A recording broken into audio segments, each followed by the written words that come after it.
Nothing herein is to incite violence or harass or bully. All information is of public record and fair use rules apply. It's without question WikiLeaks has changed the world and has provided information which, without them publishing it, we, the commoner, would have never known. I, for one, have been grateful for their existence. Yet, with all that said, it is most critical to always know your source. Julian Assange is known to be the man who's behind WikiLeaks, or well, the one who publishes documents on WikiLeaks' website, or at least he was. What I'm about to share is my own opinion, based on events which have transpired over the last 24 months. What I share are facts, as well as some opinions pertaining to them. On March the 16th, 2016, WikiLeaks launched a searchable archive for over 30,000 emails and email attachments which were sent to from Hillary Clinton's private email server while she was actively the Secretary of State. This ultimately led to the release of thousands of PDFs by way of FOIA.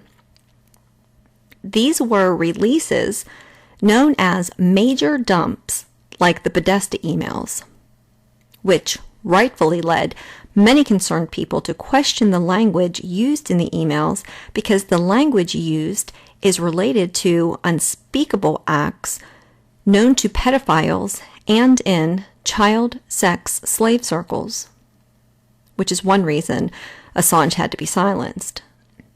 It's just one reason, although it could be the very main reason which led to events on October 16, 2016, the date, in my opinion, of when WikiLeaks and Julian Assange had been clearly compromised. If you're not aware, a series of messages were sent out that day, and these messages preceded the internet being cut off from the embassy where Assange was alleged to be. I will say alleged because the fact is, with technology today, it's impossible to even trust what we see before our faces. Don't just take my word. Take a look and then remember, this is just the tip of the iceberg. We present a novel real-time facial reenactment method that works with any commodity webcam. Since our method only uses RGB data for both the source and target actor, we are able to manipulate YouTube videos in real time. Here we demonstrate our method in a live setup. On the right, a source actor is captured with a standard webcam. This input drives the animation of the face in the video shown on the monitor to the left. A significant difference to previous methods is the re-rendering of the mouth interior. To this end, we resynthesize the mouth interior of the target actor using video footage from the training sequence based on temporal and photometric similarity. As we can see, we are able to generate a realistic and convincing reenactment result. Here we show a close-up of the footage from the previous live reenactment.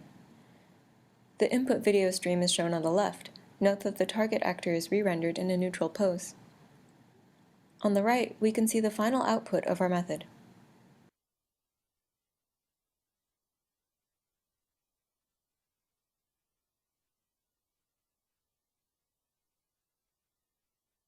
Our system reconstructs and tracks both source and target actors using a dense photometric energy minimization. Using a novel subspace deformation transfer technique, we transfer the expressions from the source to the target actor. This allows us to obtain a modified face template of the target actor according to the expressions of the source actor. We now re-render the modified face on top of the target sequence in order to replace the original facial expressions.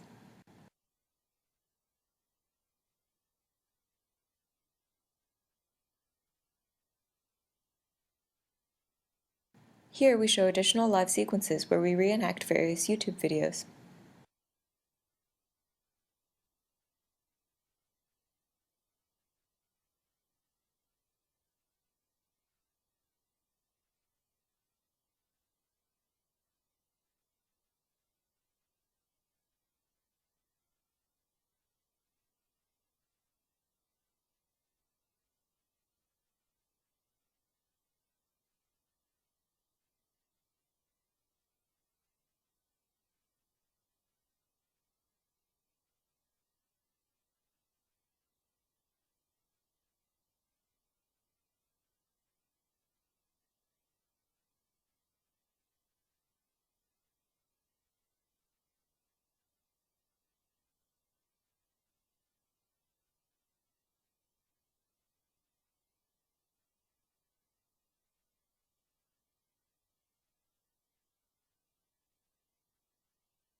There are a number of videos on the web which talk about such technologies, which some reference as CGI, just an acronym which means computer-generated imaging. If you have the time, a simple web search can show you more about this. A technology which can engineer voice technology matching anyone they choose. When you couple this with the disruption of what was a pattern of consistent weekly information being dumped, information which was anything but favorable to Clinton, and then suddenly everything shifted. The consistency of dumps came to a halt when the internet was alleged to have been shut off to the embassy. After this happened, the pattern came to a halt. While some questioned this, most people with their look-shiny attention spans moved past this quickly, especially when the elections happened and the unthinkable followed right after. The GOP nominee, Donald Trump, became our new president. I'm sure I speak for many to call it a day full of joy, relief, and new hope for the future. Don't misunderstand. I'm not suggesting that President Trump's behind what's been going on in relation to Assange and WikiLeaks, but I am saying that fret over Assange being dead or compromised faded after that. But tweets never die, nor do the records of such. Or do they? Because when you do a search on WikiLeaks' Twitter page under Media, you can clearly see the farthest date back will only go to June of 16. But that's the only one, with the next one being October 28. That's a 4-month time span with no records exist. Even with the tweets, you can Google search some. The history shown on the page itself has limited access and goes back just so far. At this point, I guess some of you listening will say that I'm crazy. But if you say this, is it because what I say seems impossible? Maybe I am nuts, but if I am, it's not because what I'm telling you is not possible, because it absolutely is.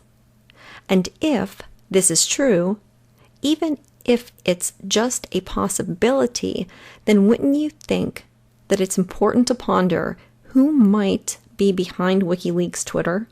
And moreover, who is speaking for, controlling Julian Assange?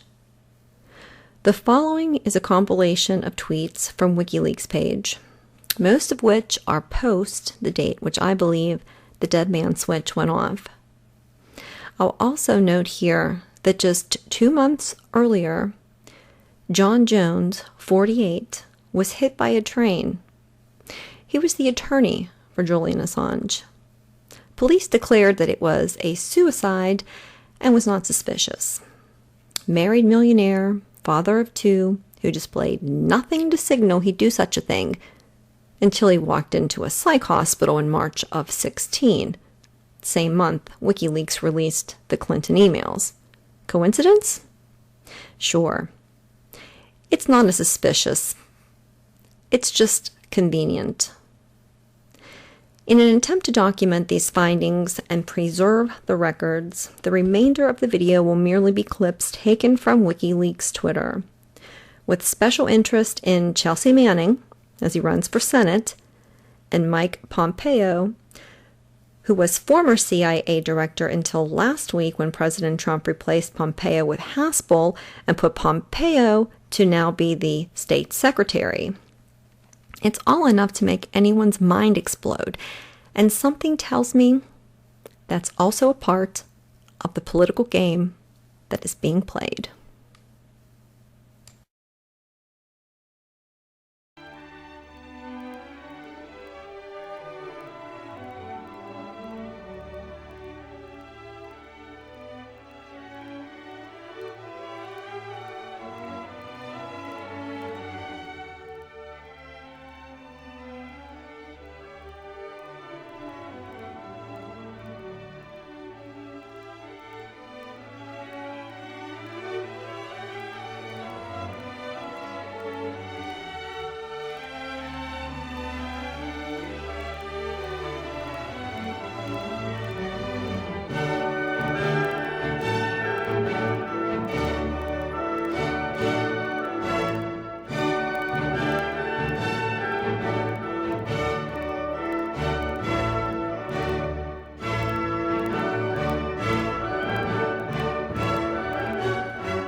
Tochter aus Elvira